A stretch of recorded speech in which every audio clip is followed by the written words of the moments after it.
Good morning, students. I am Bhatti Samina. The name of my school is Sri Sahajanan English Medium School, Nate, Latuna. I am taking Social Science SS. Today I am taking 7th Standard SS. The chapter number 8, Delhi during the medieval period. Okay. Um, Bhagwati Ben went on the tour of the North India. She was interested in the history and so she noted down the information about the ruler of Delhi in her diary. This diary was a read out in the classroom. What was she read as is a blow. Bhagwati, when she was too much interested, okay, she went at the Delhi and she will be given the more information about the Delhi medieval period, and she was asking, she was discussed in the classroom, okay.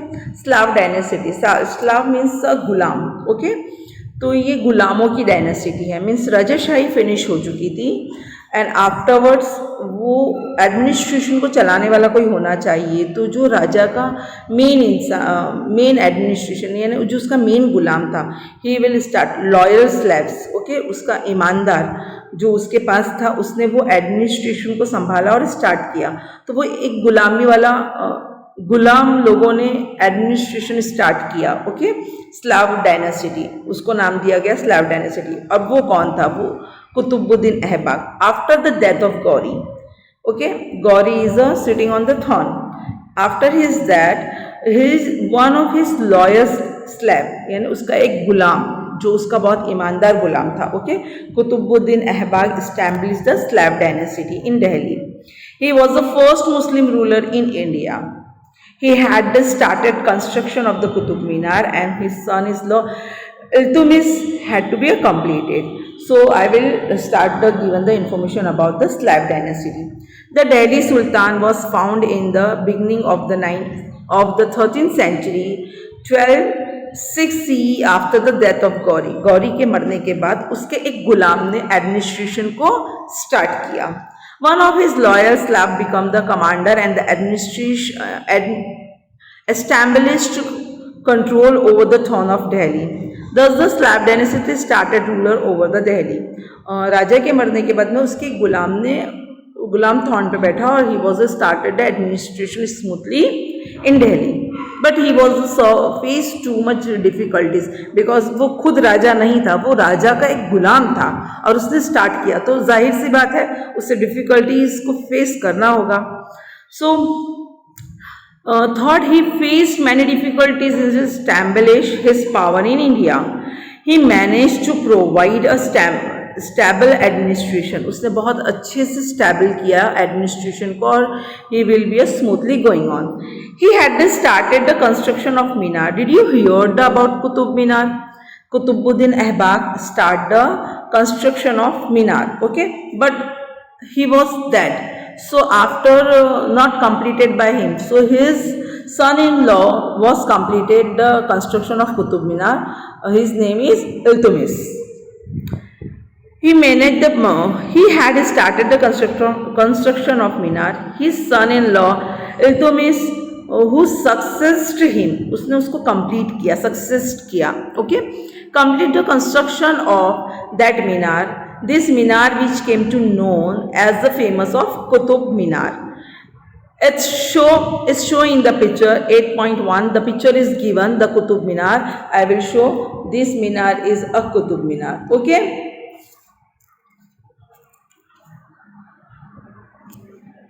The architectural style is which Qutub Minar was constructed in a mix of the both Hindu and Muslim styles.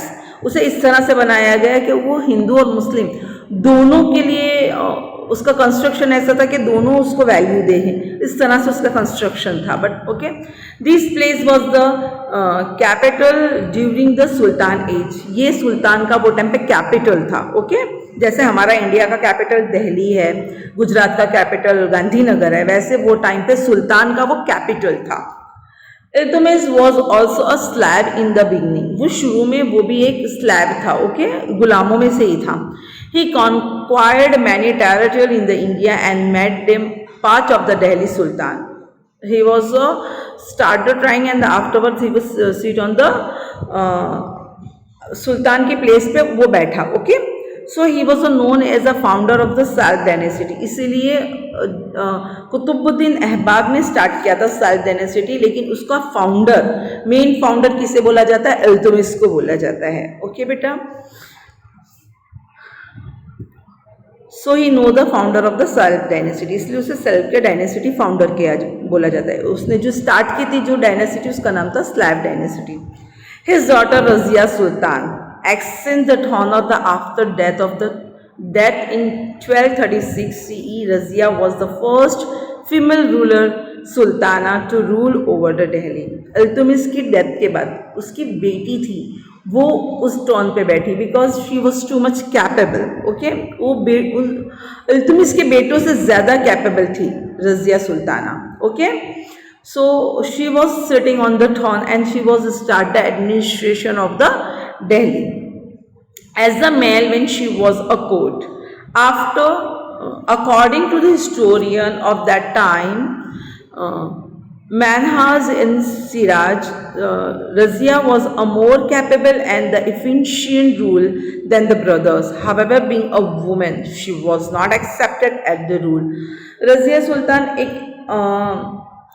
एक ऐसी औरत थी जो शायद उसके भाइयों से ज़्यादा कैपेबल थी, उसके भाइयों से ज़्यादा वो दिल्ली के टॉन को संभाल सकती थी, और वो अपने आप को बिल्कुल लड़कों की तरह रखती थी यानी उसे हॉर्स राइडिंग पसंद थी. She was a slob, everything she was doing those who are the doing the prince जो करता है वो तरीके से उसने अपनी हर ट्रेनिंग ली थी. I was given the literally a short note about the Razia Sultan, but here is given the thinking position of the man and woman is equal in society. Then why was the Razia Sultan not accepted as a ruler? हम अगर बोलते हैं कि man and women दोनों की society में equal place है, फिर भी ऐसा क्या हुआ कि रजिया सुल्तान को एक्सेप्ट नहीं किया? बेटा लेकिन ये बात बहुत पुरानी है, लगभग 700 800 900 साल पुरानी है. वो टाइम पे हो सकता है कि they are not accepted the women standing behind of the man, so they have to be a problematic. But Razia Sultan is a too much how type of the she was. I was given the information about the Razia Sultan. Razia was the first female ruler on the throne of Delhi.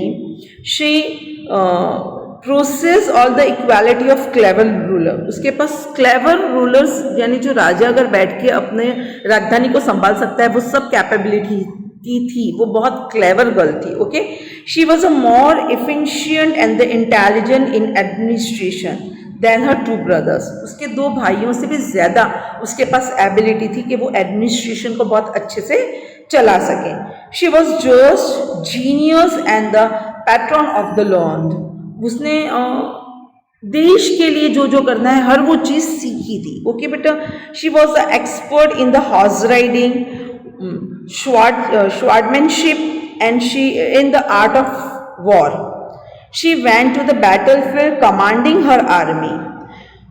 वो अपनी army को खुद command करती थी, उसमें इतनी capability थी. Okay बेटा, she dress like a man, वो मेल की तरह ड्रेस भी पहनती थी.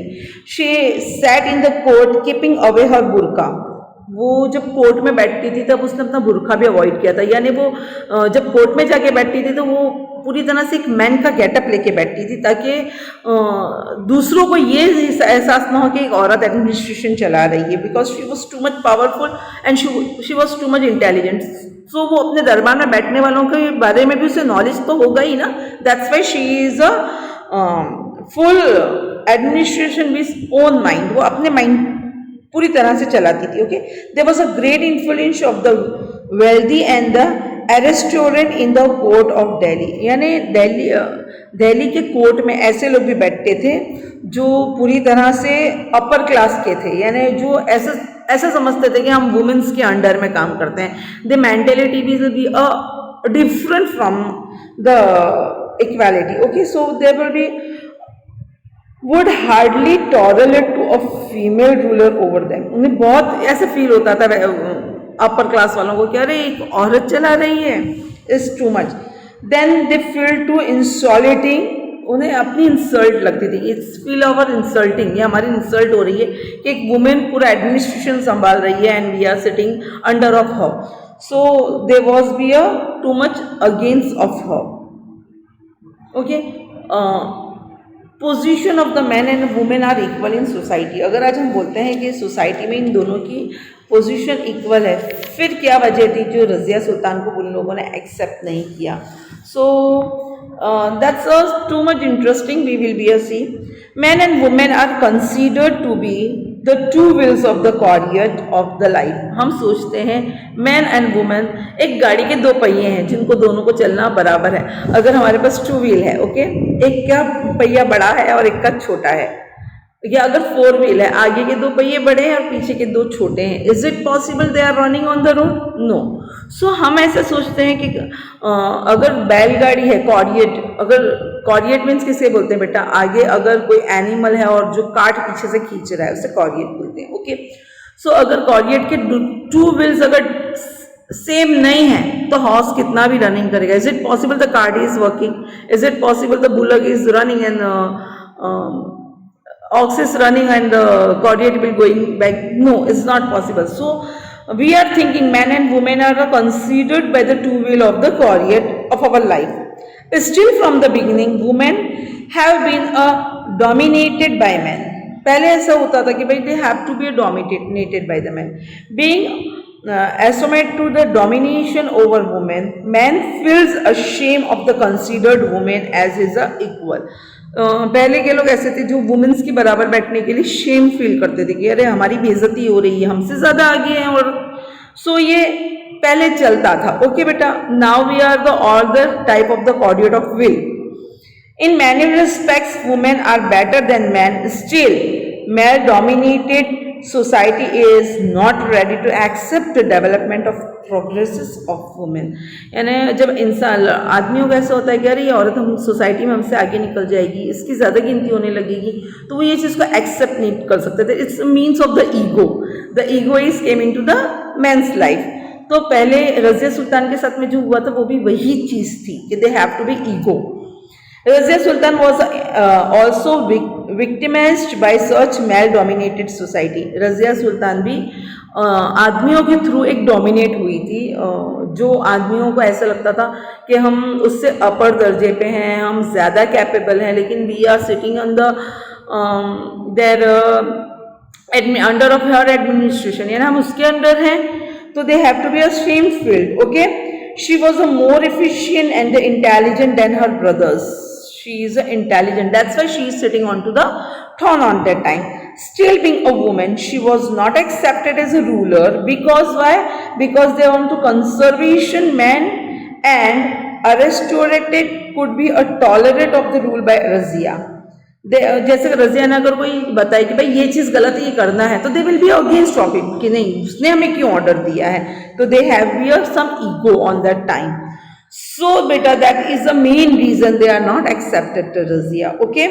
And those who are the against of her they have to be a murdered of her.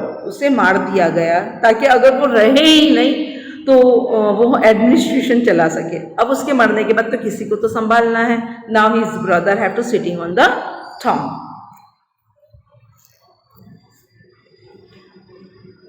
Amir Umrao disliked Razia as a ruler. Razia's rule came to the end due to the interference of Amirs. Amirs means जो दरबार के अंदर बैठे हुए हैं, जो बड़े लोग हैं, जो पर्सन्स हैं, जो मेंबर्स ऑफ, आज के लिए हम बोलने चाहें तो मेंबर ऑफ पार्लियामेंट, जो पार्लियामेंट को चलाने वाले जो मेंबर्स हैं, वैसे ही वो टाइम पे अमीर बोले जाता था कि जो दरबार के अंदर बैठे हैं नौरतन में, या किसने भी जो रज़िया के डिसीजन को हामी भरे या एक्सेप्ट करे या वो जिसको एडमिनिस्ट्रेशन में स्टार्ट करे, तो they are the against of Razia. Okay. They can't want to be like she was a interference and whatever. So Razia rule came to end and due to the interference of Amirs. अब Amirs का interference start हो गया. So उन लोगों ने क्या किया? There was a completed disorder in the Sultanate for the 6 years after her death. 6 साल तक का कुछ नहीं हुआ. Then after his brother is sitting onto the throne, at last the Amirs at third Nasruddin, the son of the Iltutmish, Iltutmish का जो बेटा था नसरुद्दीन, उसे थ्रोन पे बिठाया गया. Okay, he ruled for the 21 years. He was completed his rule of the 20 years. After his death, when the Nasruddin's death is given, and the Ghayasuddin Balban ascend the throne of the Delhi. बाद में वो जगह पे उसका जो वजीर आजम था, जो नसरुद्दीन के अंडर में था, उसने वो थ्रोन को, दिल्ली के थ्रोन को संभाल लिया. He was a strong ruler who brought an end the disordered and established peace. और वो एक ऐसा इंसान था जिसने बहुत अच्छे से डिसऑर्डरिंग पीपल्स को हैंडल्स किया और अच्छे से पीस यानी सुकून और शांति से उसने एडमिनिस्ट्रेशन को गोइंग ऑन किया. Balban had been the wazir of the Nasiruddin for the 20 years. Balban जो था वो 20 साल तक का नसरुद्दीन का वजीर था. Okay, subsequently he ruled to the sultan for the 22 years. He descended where we and the Khilji dynasty established its rule over the Delhi. उसके बाद में उसे शिकस्त दे के दिल्ली के थ्रोन पे जो बैठा था वो खिलजी था. Okay,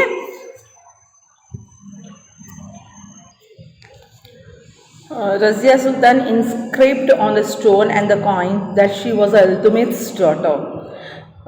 The Kakatiya dynasty used in the over Warangal in present Andhra Pradesh. Okay, the attitude of the Queen Radrama Devi 1259 to 1289 CE. A rule of his dynasty was exactly the opposite to that Razia. ये जो queen थी रद्रामा देवी, उसका और रजिया का जो administration था बिल्कुल एक दूसरे के, actually they are different opposites. Okay, in her inscription she grabbed her name like a man.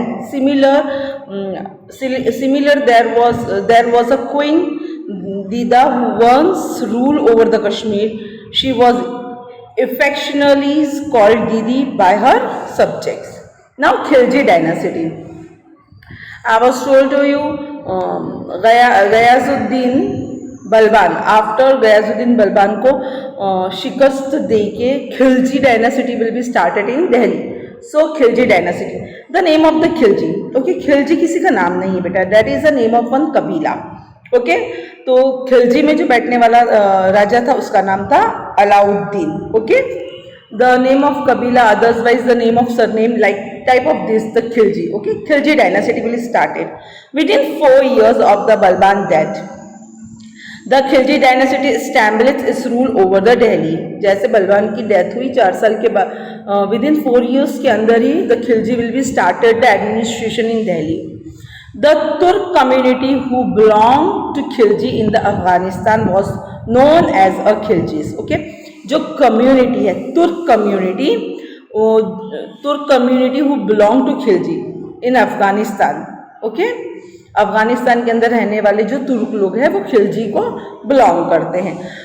Jalaluddin Khilji brought and the end of the slave dynasty and.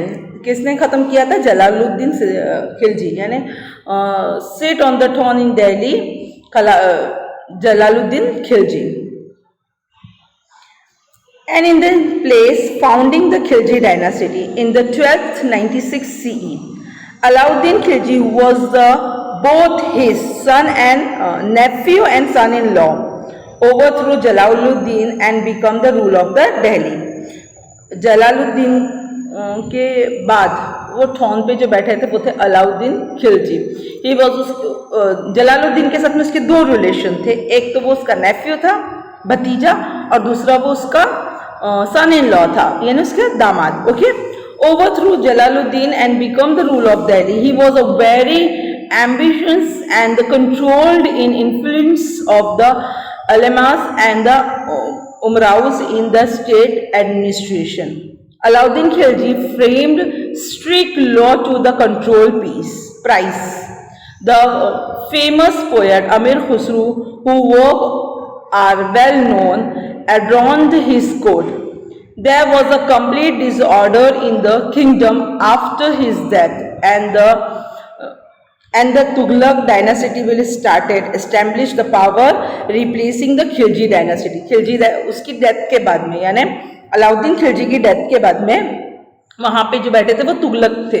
Tughlaq डायनासिटी start हो गई थी खिलजी की डायनासिटी के बाद. Okay, here the given the photo of the Alauddin Khilji and the Amir Khusrau. He was a too much famous poet. Okay, now if the prices of this essential commodities are not controlled, how will it after over lives? Do you think it is necessary to control price of the basic commodities? Why? Of course, beta.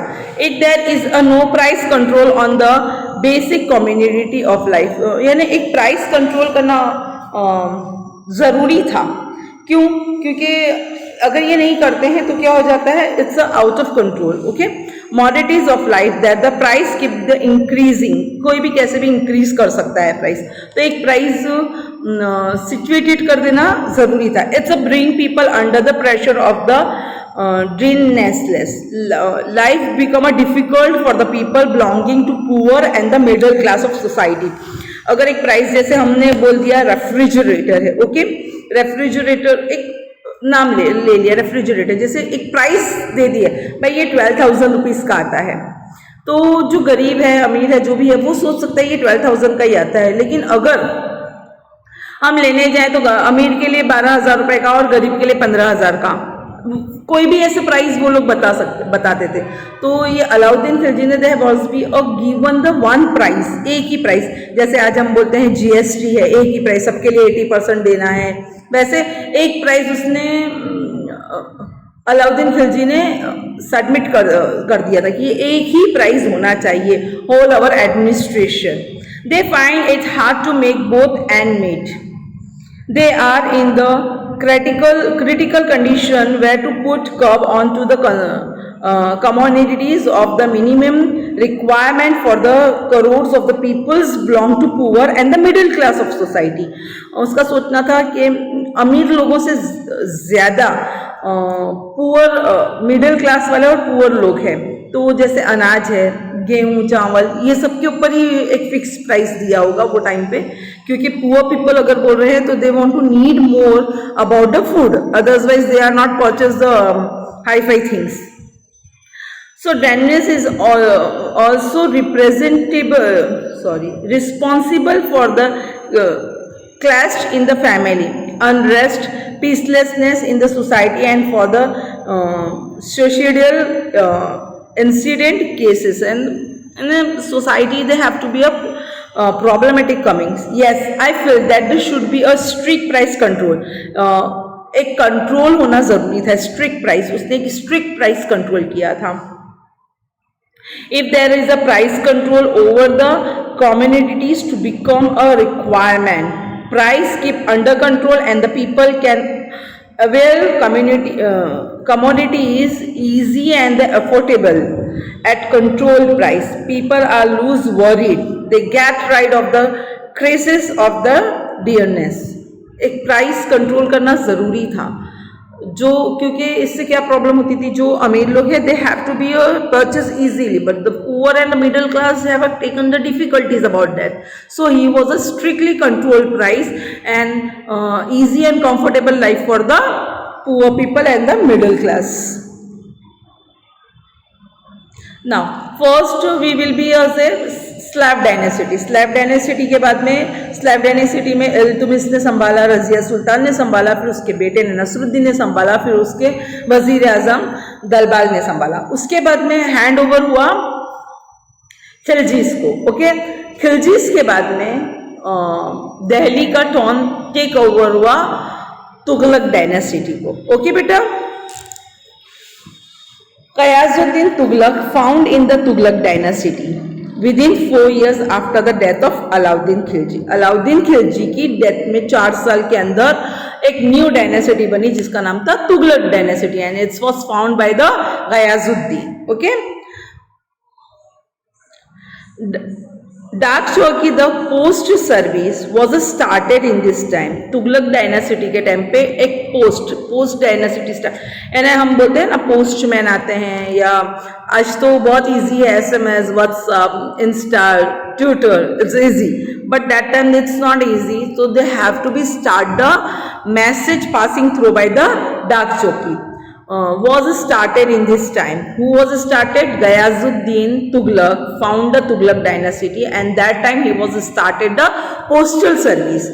Okay, the latter were the carried by the horse riders. Okay, letters post किया जाता था horse riders के through, यानी एक horse rider बनाया गया था कि भाई ये लेटर तुम्हें यहाँ से यहाँ, यहाँ से यहाँ पोस्टमैन की तरह तुम्हें डिलीवर करना है. Postman were the refer to the हालकारा at that time, refer to the सौराष्ट्रनी राजधान to know more about the हलकारो. Okay, Mohammad Tughlaq become the sultan after Ghiyasuddin. Many of the decisions that he took were criticized. Among these, the two main plans were the transfer of capital for Delhi to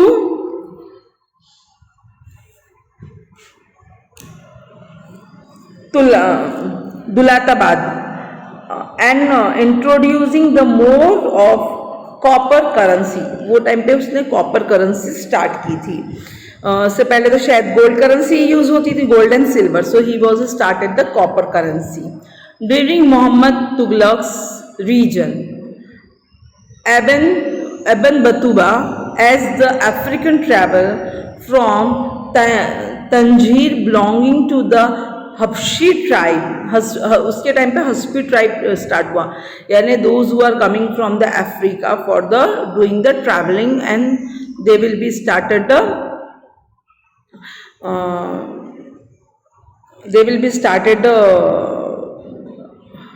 वो business they will be started of this too. Visited India, criticized the Sultan's administration. He was a return that Muhammad Shah ruler was, and the amalgamations of the both good and bad administrative policies. Okay, so this chapter will be over here. The second part we will be on Thursday will come. Okay beta, you will do start study, and because the may be possible the exam will become, and be stay at your home and be happy.